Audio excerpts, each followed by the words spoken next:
नमस्कार, छत्तीसगढ़ एक्सप्रेस में आपका स्वागत है और मैं हूं आपके साथ वर्षा। बुलेटिन की शुरुआत करेंगे बड़ी खबर के साथ, जहां छत्तीसगढ़ में प्रत्याशियों के चयन को लेकर कांग्रेस में मंथन का दौर जारी है। सीएम हाउस में दूसरे दिन भी चुनाव समिति की बैठक हो रही है। चुनाव समिति की बैठक के चलते स्क्रीनिंग कमेटी की आज होने वाली बैठक को आगे बढ़ा दिया गया है। तो वहीं बैठक में चुनाव समिति के सदस्य उम्मीदवारों के नामों के पैनल की छटनी कर रहे हैं।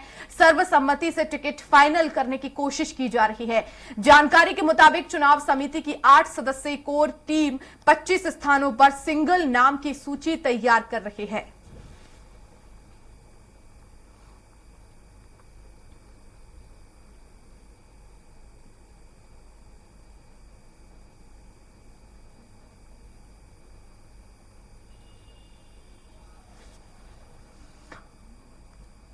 और इसी खबर पर ज्यादा जानकारी के लिए संवाददाता दिलीप साहू हमारे साथ रायपुर से लाइव जुड़ गए हैं।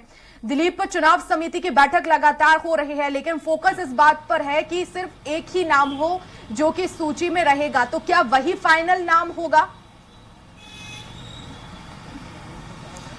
जी वर्षा, बता दें कि आज सीएम हाउस में चुनाव समिति की बैठक जारी है कांग्रेस की, और इसमें प्रमुख रूप से कल जिस तरह से मैराथन बैठक हुई, कल बहुत सारे सभी नामों को लेकर चर्चा हुई। हर जिले से जो पैनल मंगाए गए थे, हर विधानसभा वार 3-3 नामों का, उनको लेकर चर्चा हुई। इसके अलावा बहुत सारे जो विधानसभा है वहाँ से सिंगल नाम भेजे गए हैं। खास करके बात करें, जैसे पाटन से सीएम भूपेश बघेल का सिंगल नाम है।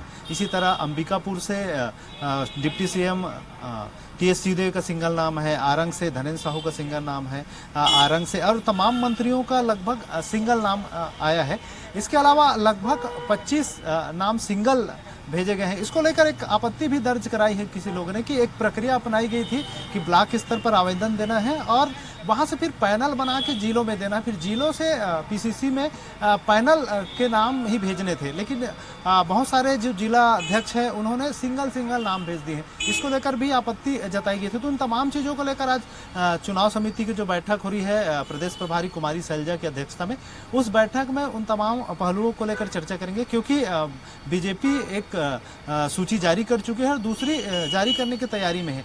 ऐसे में कांग्रेस भी चाहती है कि जिन नामों पर, जिन विधानसभाओं को लेकर किसी तरह का कोई विवाद नहीं है, उसकी सूची जल्द जारी कर दी जाए और उनके नामों को जल्द फाइनल कर दिया जाए। तो इसके लेकर लगातार मंथन जारी है। और आज पहले जो चुनाव समिति में 22 लोग हैं, उन तमाम लोग इस बैठक में शामिल है। इसके बाद फिर जो कोर कमेटी एक बैठेगी 4-5 लोगों की सीनियर्स के, ये फाइनल करेंगे, अंतिम नामों को रूप देंगे। लेकिन ये भी आसार जताए जा रहे हैं, क्योंकि राष्ट्रीय अध्यक्ष मल्लिकार्जुन खड़गे का दौरा है, राजनांदगांव आ रहे हैं भरोसे के सम्मेलन में शामिल होने। तो इसके पहले पहली सूची वो जारी नहीं करेंगे, क्योंकि उनके दौरे के बाद सूची जारी हो, ताकि किसी तरह की कोई विवाद की स्थिति हो तो वो इन कार्यक्रमों में नजर न आए। इसका ये भी प्रयास हो सकता है। बीजेपी की तरफ से जिन सीटों पर नामों का ऐलान हो चुका है, उनमें से क्या कांग्रेस की तरफ से वही सीटें होंगी या दूसरी होंगी? नहीं वर्षा, वैसे नहीं है। कांग्रेस भी अपनी सूची जारी करने के पहले ऐसे विधानसभाओं को पहले चयनित कर रहे हैं जहां पर विवाद की स्थिति नहीं है किसी भी नाम को लेकर। खास करके तमाम मंत्रियों के जो विधानसभा है, इसके अलावा बहुत सारे जैसे ऐसे विधानसभा है जहां सिंगल दावेदार है प्रमुखता के साथ और जिनके जीतने के आसार ज़्यादा है।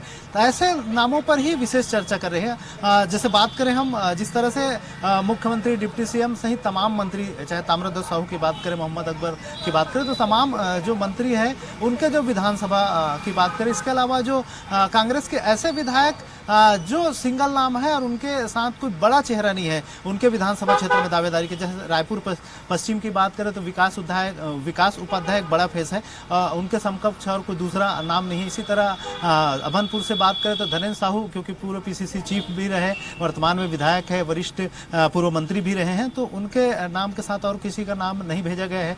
इस तरह से ऐसे चेहरे जहां पर किसी तरह के विवाद की स्थिति नहीं है और सिंगल नाम दिख रहे हैं, ऐसे जो विधानसभा है उनके टिकट जल्दी फाइनल करके कांग्रेस जारी करेगी। इसके अलावा जिन जिन विधानसभाओं में पैनल आए हैं 3-3, 4-4 नामों का, उन नामों को लेकर मंथन किया जा रहा है कि उसमें प्रमुखता इनकी जो सिस्टम बनाए हैं, एक प्रक्रिया बनाए हैं कि पहली प्राथमिकता उनको देंगे जो जीतने के दावेदार हो, और दूसरा ऐसा चेहरा जो विवादित ना हो, और बहुत सारी चीज़ों को उनकी जो प्रक्रिया है उन मापदंडों पे वो कितने खरे उतरते हैं उसके आधार पर उन्हें टिकट दी जाएगी। इस तरह से उन तमाम चीज़ों को लेकर, तमाम पहलुओं को लेकर मंथन की जा रही है।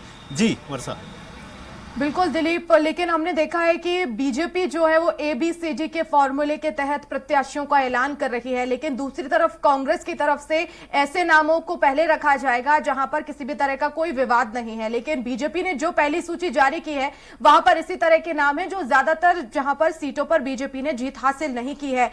कांग्रेस का दूसरा फॉर्मूला है, लेकिन जैसे ही अगर पहली सूची आती है तो क्या उसके बाद दूसरी सूची के लिए भी मंथन चल रहा है इस बैठक में?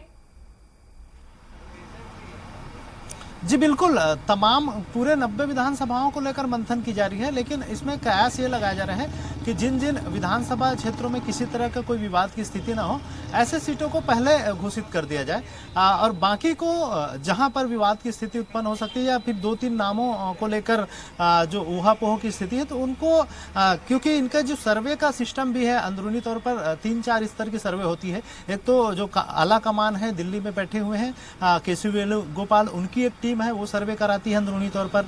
इसके अलावा यहाँ मुख्यमंत्री की जो भी अपनी एक टीम है वो सर्वे कराती है।